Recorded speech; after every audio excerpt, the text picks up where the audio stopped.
Moadim le Simcha, Chag Sameach. Oui, Baruch Hashem, aujourd'hui, nous avons les Gishmi Bracha à Montréal. La pluie. Dieu nous envoie les brachot pour nous donner l'opportunité de faire la mitzvah avec plus d'enthousiasme, avec plus d'engagement.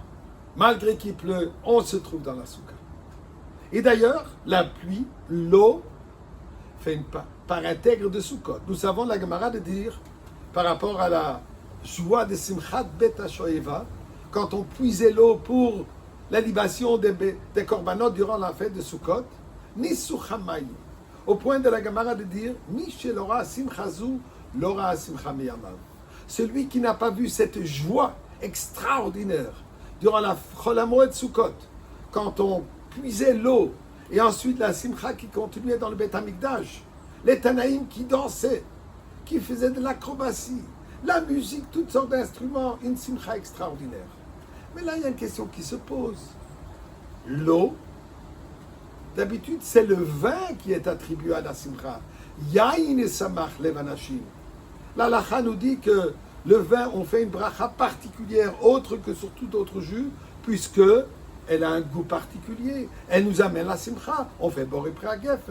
Tandis que l'eau sans goût, on ne fait pas de bracha, sauf si on a soif. Alors comment ça se fait qu'on attribue la plus grande joie dans l'histoire juive à l'eau plutôt qu'au vin? Pour vous expliquer, je voudrais partager avec vous une expérience personnelle.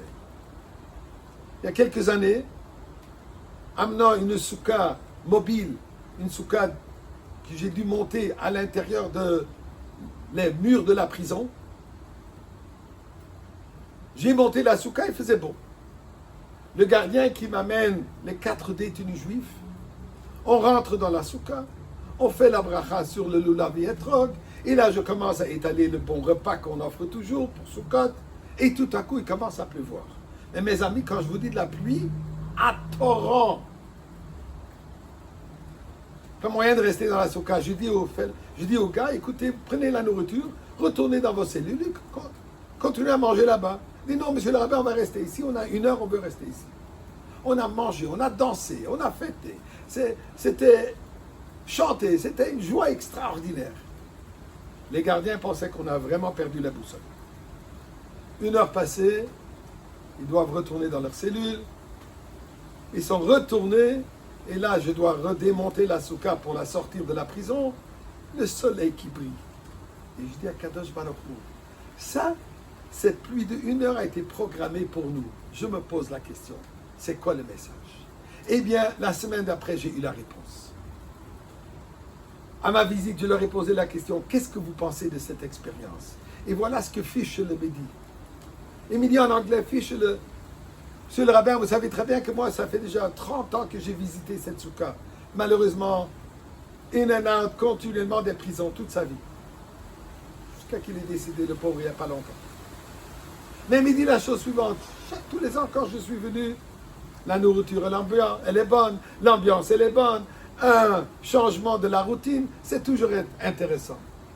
Mais cette fois-ci, quand je suis resté dans la soukha, et j'ai mangé les poissons qui nageaient dans l'assiette, accompagné d'une soupe de salade de pommes de terre, pas très délicieux. Mais j'ai ressenti que la mitzvah, je l'ai faite, et je vous cite les mots en anglais, I did it for God's sake. Je l'ai fait pour Dieu, sans aucune autre raison. Voilà la différence entre le vin et l'eau. Le vin qui a, comme en hébreu, il a du tam, un goût, mais le mot tam aussi représente raison. Effectivement, quand il y a un raisonnement, il y a une compréhension à une mitzvah, ça donne un certain goût. Ben alors la mitzvah, elle est limitée à mon goût, à ma compréhension. Tandis que quand on fait une mitzvah au goût, entre guillemets, de l'eau, mais l'eau quand on est assoiffé à être proche d'Akadosh Baruch Hu, assoiffé à avoir cette opportunité de participer dans une mitzvah de Dieu, ça c'est la plus grande joie, puisque ce goût vient du profondeur de notre être, ce goût vient du profondeur de notre âme, ce goût vient du profondeur de notre désir d'être proche de Dieu. Ça, c'est une joie illimitée. Et nous prions à Kadosh Baruch Hu que de cette joie illimitée que nous avons montré à travers l'eau, et surtout quand on se trouve dans la soukha, quand il pleut, que Dieu nous donne le mérite, qu'on a déjà cette soukha du Beth Amikdash au temps illimité avec Mashiach. Chag Sameach, rendez-vous à Yerushalayim.